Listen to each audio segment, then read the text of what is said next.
ಬಹುಶಃ ರಾಹುಲ್ ಗಾಂಧಿಯ ವಿರುದ್ಧ ಮಾಡುತ್ತಿದ್ದೇವೆ ಅನ್ನುವಂಥದ್ದನ್ನ ಬಹುಶಃ ಎಲ್ಲ ಕಡೆ ನಾವು ಹೇಳಿದ್ದೇವೆ.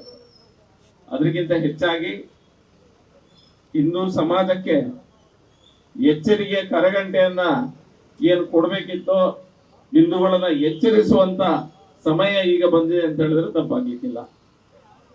ರಾಹುಲ್ ಗಾಂಧಿ ಈ ಕೆಲಸವನ್ನ ಈ ರಾಹುಲ್ ಗಾಂಧಿ ಅಂತ ಹೇಳಲಿಕ್ಕೆ ನಮ್ಗೆ ಒಂದು ಅಭ್ಯಾಸ ಆಗಿ ಗಾಂಧಿ ಗಾಂಧಿ ಬರ್ತದೆ. ಚೌಟ್ರೆ ಹೇಳಿದ್ರಾಗ ಯಾವ ಗಾಂಧಿ ಅಂತ ನಮ್ಗೆ ಗೊತ್ತಿಲ್ಲ ಅಂತ. ಈ ರಾಹುಲ್ ಅನ್ನುವಂತ ವ್ಯಕ್ತಿ ಎಲ್ಲರಿಗೂ ಸಹ ಪ್ರಧಾನಮಂತ್ರಿಗಳಿಂದ ಹಿಡಿದು ಎಲ್ಲರಿಗೂ ಸಹ ಅವ ಇವ ನಾನ್ ನೀನು ಅನ್ನುವಂತ ಏಕವಚನಲ್ಲೇ ಮಾಡುವಂತ ಮಾತಾಡುವಂತ ವ್ಯವಸ್ಥೆ ಇವನ ಕಲ್ಚರಲ್ಲೇ ಇದೆ. ಹಾಗಾಗಿ ನಮ್ಗೆ ಹಿರಿಯರು ಹೇಳಿಕೊಟ್ಟಂತಾಗಿ ಇವನನ್ನ ಅವರು ಇವರು ಅಂತ ಹೇಳಬೇಕಾದ ಅವಶ್ಯಕತೆ ಖಂಡಿತ ಇರ್ಲಿಕ್ಕಿಲ್ಲ. ಸದಾ ಮಾತಾಡಿದಾನೆ ಅನ್ನುವಂಥದ್ದನ್ನ ನಾವೆಲ್ಲ ಕೇಳಿಸ್ಕೊಂಡಿದ್ದೇವೆ. ಆ ಮಾತಾಡ್ಲಿಕ್ಕೆ ಹೇಗೆ ಧೈರ್ಯ ಬಂತ ಅನ್ನೋದು ಮಾತ್ರ ಪ್ರಶ್ನೆಯಾಗಿ ಉಳಿದಿದೆ. ಎಲ್ಲೋ ಒಂದ್ ಕಡೆ ಅವನಿಗೆ ಹಿಂದೂಗಳ ಬಗ್ಗೆ ಏನು ಮಾತಾಡಿದ್ರು ಸಹ ಇವ್ರು ಕೇಳ್ತಾರೆ, ಏನ್ ಮಾತಾಡಿದ್ರು ಸಹ ಇವ್ರನ್ನ ಜಾತಿ ಜಾತಿ ಅಂತ ಹೇಳಿ ಇವರನ್ನ ವಿಭಜನೆ ಮಾಡಿ ಓಟನ್ನ ತೆಗೆದುಕೊಳ್ಬಹುದು ಅನ್ನುವಂತ ಧೈರ್ಯ ಎಲ್ಲೋ ಅವನ ಮನಸ್ಸಿನಲ್ಲಿ ಇರಬಹುದು. ಹಿಂದೂಗಳು ಶಾಂತಿ ಪ್ರಿಯರಲ್ಲ, ಹಿಂದೂಗಳು ಏನಿದ್ರು ಹಿಂದುತ್ವದ ಹೆಸರಲ್ಲಿ ಅಶಾಂತಿಯನ್ನ ಹಾಡ್ತಾರೆ ಅನ್ನುವಂತ ಮಾತನ್ನ ಮೊನ್ನೆ ಹೇಳ್ದ. ಈ ಹಿಂದೆ ಸಹ ಸ್ಯಾಫ್ರನ್ ಟೆರರ್ ಅನ್ನುವಂತ ಒಂದು ಟರ್ಮ್ ಅನ್ನ ಕಾಯಿನ್ ಮಾಡಿ ಸ್ವಲ್ಪ ಹಿಂದೂಗಳ ವಿರುದ್ಧ ಸಮರ ಸಾರುವಂತ ವ್ಯವಸ್ಥೆಯನ್ನು ಈ ವ್ಯಕ್ತಿ ಮಾಡಿದ್ದ. ಅವನು ಅಲ್ಲಿ ಬೊಗಳುತ್ತಿರುವಂತ ಸಂದರ್ಭದಲ್ಲಿ ಸ್ಥಳೀಯ ನಾಯಕರು ಸಹ ಸ್ವಲ್ಪ ಬಾಲ ಬಿಚ್ಚಲಿಕ್ಕೆ ಸ್ಟಾರ್ಟ್ ಮಾಡಿದ್ದಾರೆ.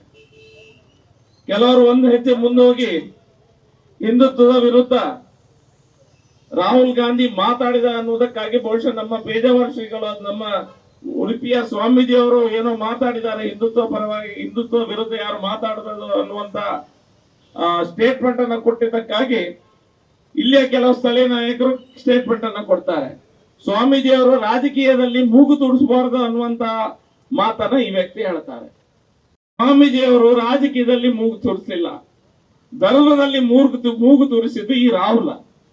ಈ ರಾಹುಲ್ ಅನ್ನುವಂತ ವ್ಯಕ್ತಿ ಧರ್ಮದಲ್ಲಿ ಮೂಗು ತೂರಿಸಿಕೊಂಡು ಅದರ ಮೂಲಕ ರಾಜಕೀಯ ಮಾಡುವಂತ ಪ್ರಯತ್ನ ಮಾಡ್ತಾ ಇದ್ದೇನೆ ವಿನ ಹಿಂದೂ ಧರ್ಮವನ್ನ ಕಾಪಾಡುವುದು ಅದು ನಮ್ಮೆಲ್ಲ ಮಠ ಮಂದಿರಗಳ ಸ್ವಾಮೀಜಿಗಳ ನಮ್ಮೆಲ್ಲರ ಕರ್ತವ್ಯ.